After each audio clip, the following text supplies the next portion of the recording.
kabar peneliti muda? Kembali lagi nih dengan saya Sultan Syafa Dan saya Syahdanaya di Poki, podcastnya Kibar. Nah, di episode kali ini kita bakal nerusin nih bahas-bahas tentang bagaimana sih cara menulis karya tulis ilmiah itu sesuai dengan kaidahnya. Betul banget, di episode kali ini kita akan membahas mengenai bab 4 yang dibagi jadi beberapa bagian juga loh. Oh ya, tapi teman-teman yang belum menonton bab 1, bab 2, dan juga bab 3, jangan lupa ditonton dulu ya supaya nggak ketinggalan ilmunya. Lanjut sebelum itu, izinkan saya untuk membacakan CV dari moderator kita. Beliau bernama Kaminato Ridho yang biasa dipanggil Kami. Beliau merupakan asisten account manager di IPB Training. Beliau merupakan lulusan baru Fakultas Peternakan dengan fokus mendemonstrasikan di industri khususnya pengolahan makanan. Beliau juga sangat tertarik dengan quality control, kegiatan produksi, dan kepuasan pelanggan. Beliau meraih juara 1 bidang kelompok IPS Lomba Karya Ilmiah Remaja. Beliau juga menjadi peserta lulus seleksi kegiatan Olimpiade Sains Nasional, siswa SMA mata pelajaran astronomi. Beliau juga menjadi juara 3 Business Plan Competition Expo FEB 2020. Pengalaman beliau di IPB Training Assistant Account Manager bulan Juni 2021 sampai sekarang. Beliau juga menjadi asisten praktikum inovasi dan teknologi produk Unggas di IPB University pada bulan Agustus 2020 sampai sekarang. Dan beliau menempuh pendidikan di Institut Pertanian Bogor, jurusan Peternakan dan Produksi. Dan beliau juga merupakan alumni dari SMAN 85 Jakarta di jurusan IPA.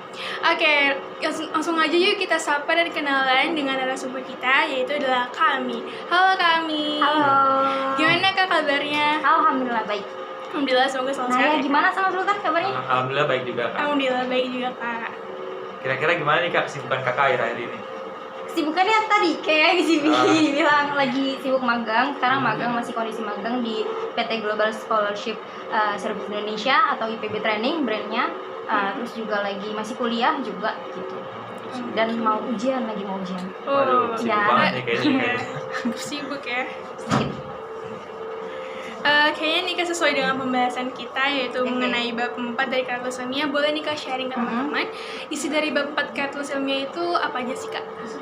Isi bab 4 ya? Iya. Berarti kan hasil pembahasan kan? Iya. Kalau hasil pembahasan ada beberapa poin sih yang penting. Aku baca catatan nggak apa-apa ya? Iya. Iya, Karena takutnya kemana-mana kan bahasannya. Nah, jadi di hasil pembahasan itu bab 4 biasanya hasil dan pembahasan dari pengalamanku ngejuri kemarin itu kesalahan kebanyakan itu dari hasilnya itu benar-benar yang habis nulis subbab dan langsung kayak toh ada plot tabel gitu kan tanpa ada penjelasan apapun dulu. Harusnya dibuka dengan dari subbab dulu, terus habis gitu tulisan subbabnya terus dibuka dengan pembuka dulu. Kalimat pembukanya itu misalnya kita ke IPA dulu misalnya penelitian ini dilakukan dengan metode X dan dilakukannya berdasarkan teori ini gitu. Jadi perlu ada pembukanya dulu, terus baru ke penampilan hasilnya. Nah, terus juga hasilnya itu yang pertama harus valid ya, itu harus valid dan bisa dipertanggungjawabkan karena ini kan namanya karya ilmiah gitu kan. Ini kita belum sampai tahap di publikasi. Kalau misalnya sudah di tahap publikasi itu akan panjang nanti urusannya, bisa ke tindak kriminal gitu kan. Jadi harus valid, kita harus belajar ya, walaupun kita masih sistem belajar untuk masih penulisan karya ilmiah yang tingkat dasar, tapi kita perlu menanamkan itu nilai validitas dan bisa dipertanggungjawabkan gitu sih. Tuh dari isinya dulu ya. Baik Kak, ini lanjut ke pertanyaan selanjutnya ya Kak.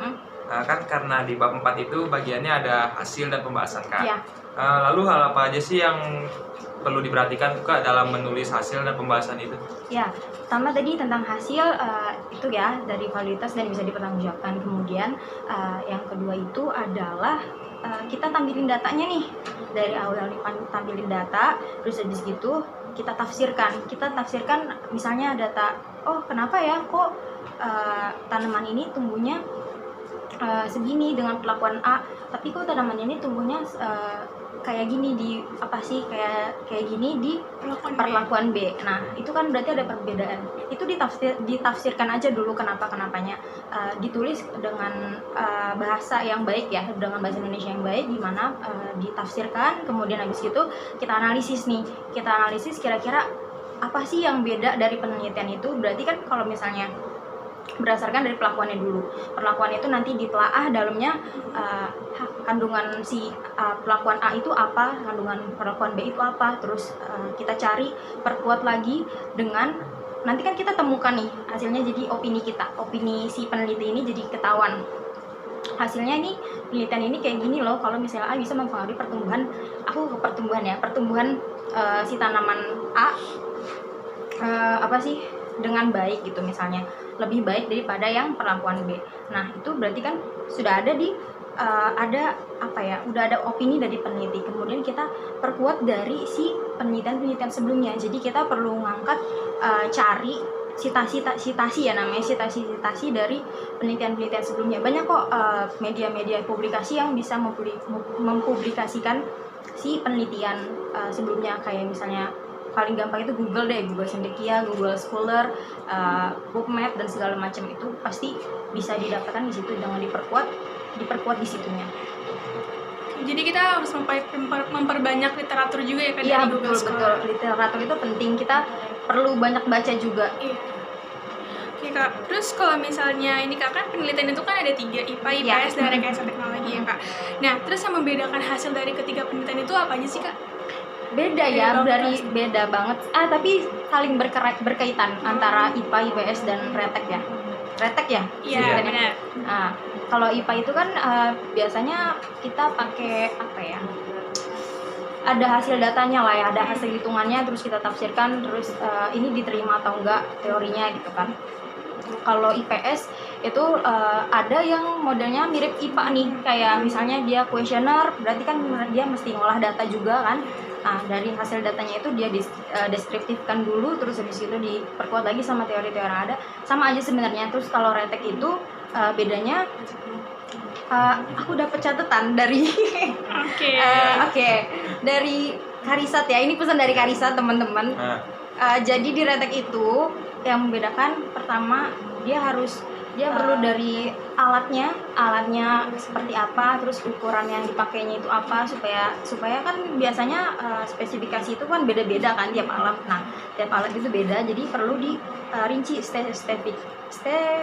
spesifikasinya. Nah, kemudian habis itu cara kerjanya itu alatnya seperti apa, terus habis itu perlu juga kelebihan dan kekurangannya, terus keterbatasan si kerja alatnya itu seperti apa gitu. Sampai sana sedetail itu.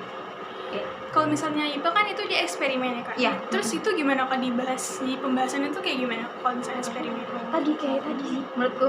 Jadi misalnya nih eksperimen ya, misalnya percobaan apa ya, kita cari contoh. Membuat cangkang telur, membuat vitamin dari cangkang telur. Neten kamu ya. Ya, jadi kan jadi cangkang telur misalnya jadi vitamin. Iya, bisa. Vitamin apa nih?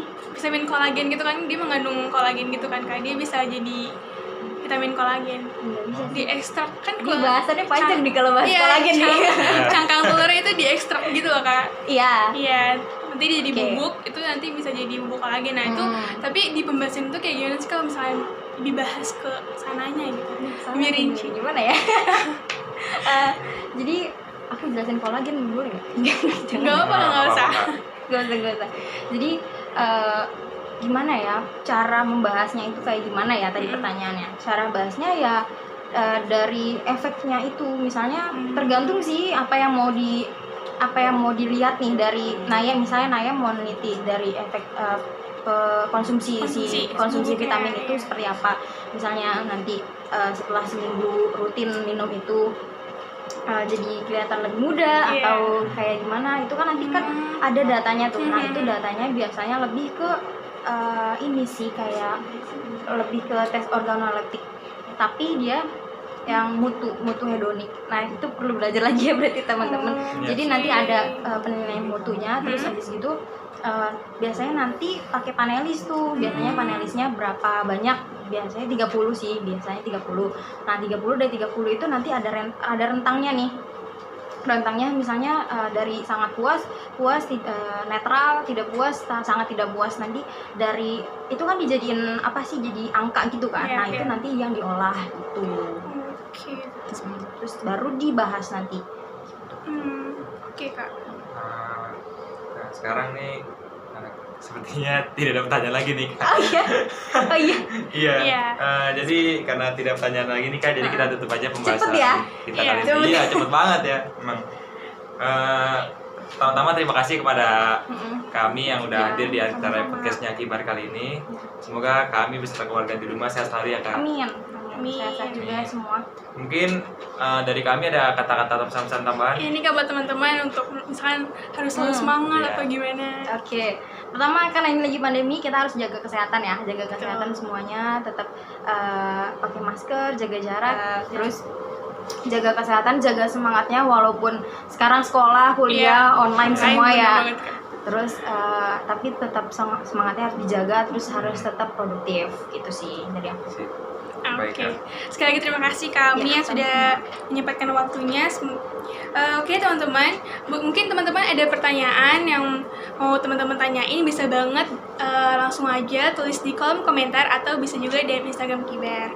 Oke, jangan lupa untuk like Share. dan subscribe channel Kibar supaya channel Kibar terus berkembang. Ya, betul banget. Serta jangan lupa juga untuk follow akun sosial media Kibar di Instagram yaitu @kibarjaya.